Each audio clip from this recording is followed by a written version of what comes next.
अस्सलामु अलैकुम वरहमतुल्लाहि वबरकातुह। अंदलुस की सरजमीन पर जैसे ही इंसान का कदम पड़ता है, दिल खुद ब खुद रुक जाता है।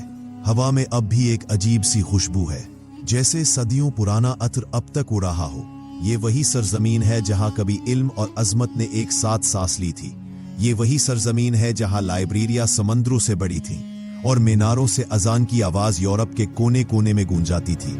मगर जिस जगह कभी हजारों चिराग रोशन थे, एक वक्त आया कि अंधेरा दर वो दीवार पर चढ़ने लगा।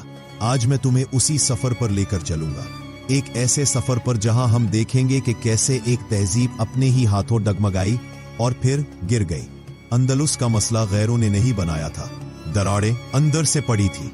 हुक्मरान बदलते गए, मगर लालच, जिद और अना एक ही जगह टिकी रही। सल्तनत के नक्शे पर शहर वही थे, मगर दिलों के अंदर हदूद खिंच चुकी थी। हर हाकिम अपनी छोटी छोटी रियासत को पूरी बादशाहत समझकर चल रहा था।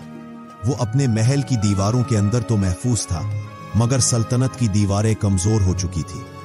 किताबें लाइब्रेरियों में मौजूद थी, मगर उन पर पढ़ने वाले हाथ। जब फिक्री ताकत कमजोर हुई तो सियासी ताकत लर्जने लगी। ये वो वक्त था जब दुश्मन ने नहीं, गफलत ने पहला वार किया था। मुल्क छोटे छोटे टुकड़ों में बट गया। हर शहर का अपना हुक्मरान, अपनी फौज, अपना झंडा। सब एक दूसरे से आगे निकलने में लगे थे। फौजें अपनी हिफाजत तक महदूद हो गईं। कोई मुश्तरका मकसद न बचा था। यूरोप ने यह कमजोरी देख ली थी। वो जानते थे, जब कोई कौम एक मरकज के बजाय 1000 मराकिज बना ले, तो हर मरकज एक नया हदफ बन जाता है। अंदलस के हुक्मरान एक दूसरे से लड़ते रहे और बाहर से आता हुआ सैलाब बढ़ता गया। हर शहर के दरवाजे पर हमला आवरों के नकूश गहरे होते गए, मगर अंदर बैठे लोग समझ न सके कि दुश्मन इनके घरों की छतों से ज्यादा इनकी नाइत्तेफाकी पर हमला कर रहा है। पर फिर आ गया वो आखिरी शहर, गरनाता। वो आखिरी चिराग जिसकी रोशनी अब बहुत मध्यम हो चुकी थी। महल के अंदर साज बज रहे थे, नाच हो रहा था, शराब बह रही थी, मगर महल के बाहर खंदकों में सन्नाटा था। सिपाही कम थे, और जो थे, इनके पास जज्बा तो था, मगर सामान नहीं, तादाद नहीं, इत्तेहाद नहीं। बादशाह अबुल हसन अली और इसका बेटा अबू अब्दुल्ला, बाप बेटे के दरमियान नफरत इस कदर थी कि दुश्मन को देखने की फुर्सत ही न थी। महल के अंदर सियासत ने खून से ज्यादा जख्म दिए थे। हाथ उठाने की तैयारी दुश्मन कर रहा था, और बहस की आवाजें अपने ही घरों में गूंज रही थी। इसी दौरान किश्ताला और अरागोन के झंडे तेजी से आगे बढ़ रहे थे। फर्दिनेंद और इजाबेला जानते थे, जब आखिरी किला गिर गया तो पूरा अंदलुस उनके कदमों में होगा।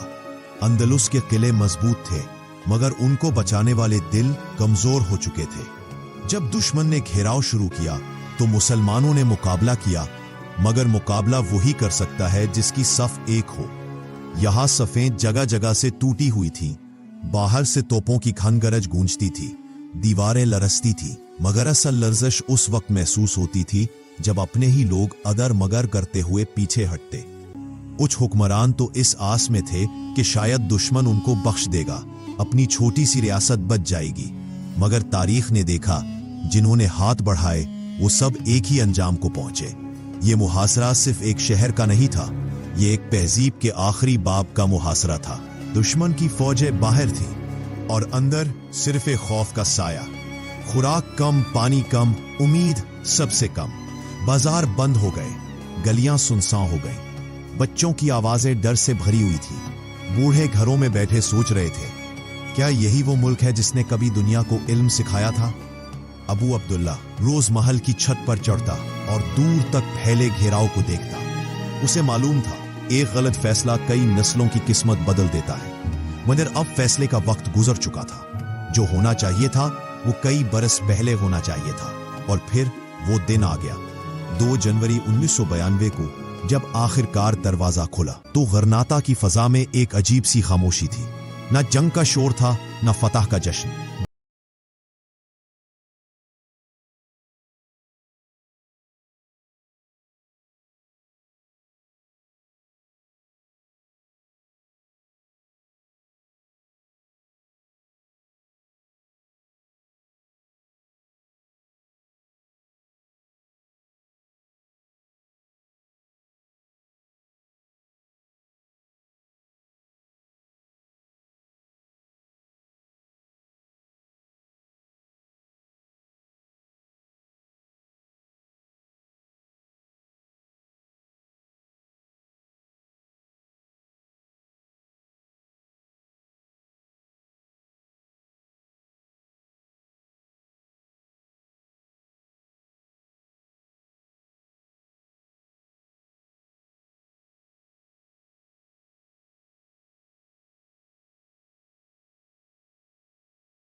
अपना रास्ता खो देती है।